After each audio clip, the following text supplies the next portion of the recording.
సహచర మంత్రివర్యులు పెద్దల తుమ్మల నాగేశ్వరరావు గారు, జిల్లా ఇన్ఛార్జి మంత్రి గారు వివేక్ గారు, అదే రకంగా దామోదర్ రాజనరసింహ గారు, పొన్నం గారు, ఇంకా స్థానిక పార్లమెంటు సభ్యులు, వేదిక మీద ఉన్న శాసనసభ్యులు, శాసన మండలి సభ్యులు, కార్పొరేషన్ చైర్మన్లు, వివిధ హోదాల్లో ఉన్న ప్రజాప్రతినిధులు, ముఖ్య అధికారులు, ప్రింట్ అండ్ ఎలక్ట్రానిక్ మీడియా మిత్రులు, ముఖ్యంగా నా రైతన్నలు, ఆడబిడ్డలు అందరికీ మనస్ఫూర్తిగా హృదయపూర్వక నమస్కారం. మీకు తెలిసిందే, ఈ ప్రజాప్రభుత్వం గౌరవ ముఖ్యమంత్రి రేవంత్ రెడ్డి గారితో ఏర్పడిన తర్వాత ఒక్క రైతన్నలనే కాదు, ఈ తెలంగాణ రాష్ట్రంలో ప్రతి ఒక్కరిని ఆడబిడ్డల విషయంలో కానీ, నిరుద్యోగుల విషయంలో కానీ ప్రతి ఒక్కళ్ళకి అండదండలుగా ఉంటూ అనేక సంక్షేమ కార్యక్రమాలు ఇస్తూ, అభివృద్ధి కార్యక్రమాలు చేస్తూ ఈ ప్రభుత్వం ఎలా ముందుకు నడుస్తుందో మీకు తెలిసిందే. రైతుల గురించి ఇంతకుముందే తుమ్మల గారు చాలా వివరంగా చెప్పారు. ఈ పామాయిల్ గురించి కూడా చెప్పారు.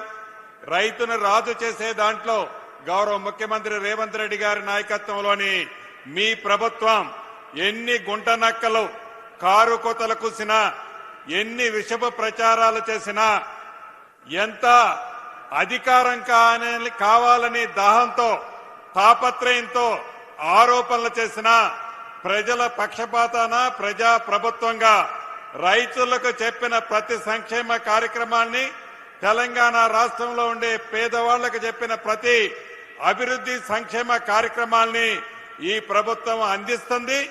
భవిష్యత్తులో కూడా అదే రకంగా అందిస్తుంది. దాంట్లో భాగమే ధరణిని బంగాళాఖాతంలో వేసిన తర్వాత భూభారత తీసుకొచ్చి భూములున్న ఆసాములకు అనేక సమస్యలు పరిష్కరించాం.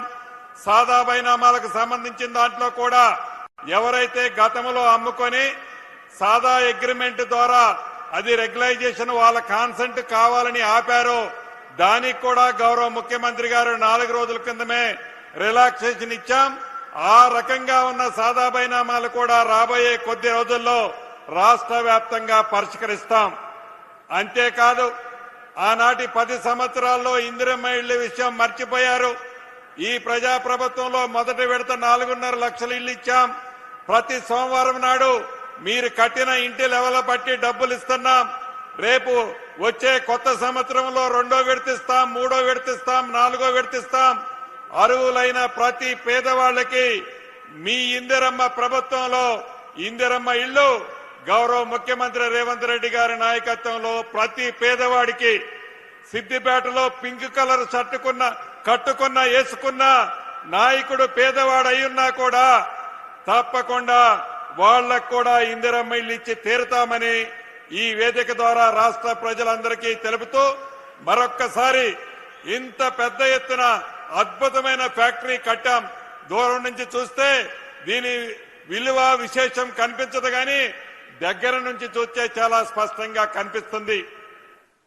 గత ప్రభుత్వ పెద్దలు నిన్న మొన్న ఆరోపణలు చూశాం. ఈ రోజు వారి పింక్ కలర్ పేపర్లో కూడా చూశాం. మా టైంలో కట్టిన ఫ్యాక్టరీ అంటారు. అయ్యా మీ టైంలో తెల్ల కాగితాన్ని నల్ల కాగితం చేసి ఒక కాగితాన్ని ఈ రైతుల ముఖాన్ని ఇసిరేసిపోతే ఈ ప్రజా ప్రభుత్వం గౌరవ ముఖ్యమంత్రి రేవంత్ రెడ్డి గారి నాయకత్వంలో వచ్చిన తర్వాత ఈ ఫ్యాక్టరీ కట్టాం. ఒక్కసారి మీ ముఖం అద్దంలో చూసుకో. ఇంకా ఒంటి నిండా విషాన్ని నింపుకొని ఇంకా తప్పుడు ప్రచారం చేయడం మానుకోవాలని సూచిస్తూ మరొక్కసారి రాష్ట్రంలో ఉన్న రైతులతో పాటు ఈ కార్యక్రమంలో పాల్పంచుకుంటున్న ప్రతి రైతన్నకి శుభాకాంక్షలు తెలుపుతూ సెలవు తీసుకుంటున్నాను. గౌరవం కావాల్సిందే సరి అయినటువంటి గిట్టుబాటు ధర, మార్కెటింగ్ అవకాశం. ప్రధానంగా రైతు ఆలోచన చేసేది తన ఉత్పత్తి ఎక్కడ కూడా ప్రకృతి పరంగా ఇబ్బంది కలగద్దనేటువంటి మాట. వాతావరణం అనుకూలించాలి. వీటన్నిటికీ అనుకూలించేటువంటి పంట పామాయిల్ పంట. రైతాంగానికి సంబంధించి ఏ భూమి అయినా పామాయిల్ వేసుకోవచ్చు. ఇంతకుముందు పెద్దలు ఎంపీ గారు చెప్పినట్టుగా ఎటువంటి ప్రకృతి పరమైన వైపరీత్యాలకు ఇబ్బంది లేదు, జంతు పరంగా ఇబ్బంది లేనటువంటిది. మార్కెటింగ్ వస్తే ఈ ఆయిల్ ఫామ్ కు సంబంధించిన వాళ్ళు ప్రతి మండల కేంద్రంలో ఈ యొక్క గెలల కలెక్షన్ పెట్టబోతా ఉన్నారు. నేను ఈ వేదిక మీద రైతాంగాన్ని కోరుతా ఉన్నా, 10 ఎకరాలుంటే 8 ఎకరాలు రేపటి నుంచి ఆయిల్ ఫామ్ వేసేదానికి వరి నుంచి కన్వర్ట్ కమ్మని కోరుతా ఉన్నా. ఇదెవరో మిమ్మల్ని బలవంతంగా మార్చేది కాదు. దాని తర్వాత ఇప్పటికే తుమ్మల నాగేశ్వరరావు చెప్పినారు 3 సంవత్సరాలు మాకు పంట పెరిగే వరకు నష్టం జరుగుతుందని. అంతర పంటలు వేసుకోవచ్చు, కాదంటే పక్కనే అంతర పంటలు ఏమేమి వేసుకోవచ్చు ఇక్కడ చూపెడతా ఉన్నారు. కాబట్టి ఈ ప్రాంత రైతాంగం అంతా కూతవేటు దూరంలో ఓపెన్ అయిన ఈ ఫ్యాక్టరీని వినియోగించుకొని ఆదిలాబాద్ నుంచి పండింది కూడా ఇక్కడికి రావాలి.